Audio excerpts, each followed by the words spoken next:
পবিত্র কুরআনুল কারীম আল্লাহ তাআলার কাছে অত্যন্ত প্রিয়। আসমান জমিন এবং এতদ্বয়ের মাঝে যা কিছু আছে তার চেয়ে অধিক প্রিয়। এই পবিত্র কুরআনুল কারীমের সাথে 200 কোটি মুসলমানের আত্মার সম্পর্ক, হৃদয়ের সম্পর্ক, যে কারণে বিশ্বের যে কোনো পথে প্রান্তরে পবিত্র কুরআনের অবমাননা হলে মুসলিমদের হৃদয় ব্যথিত হয়, তাদের হৃদয়ে রক্তক্ষরণ হয়।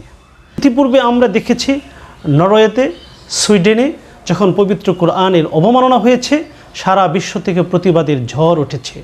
অত্যন্ত দুঃখের সাথে বলতে হয়, অতি সম্প্রতি বাংলাদেশের রাজধানী ঢাকার বসুন্ধরা এলাকায় অবস্থিত নর্থ সাউথ ইউনিভার্সিটিতে এক ছাত্র অত্যন্ত জঘন্যভাবে পবিত্র কুরআনের অবমাননা করেছে।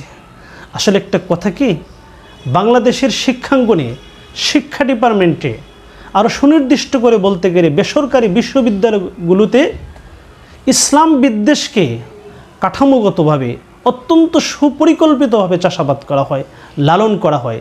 তাই আসুন আমরা প্রত্যেকেই যার যার জায়গা থেকে, যার যার অঙ্গন থেকে অনলাইনে অফলাইনে রাজপথে প্রতিবাদের ঝড় তুলি।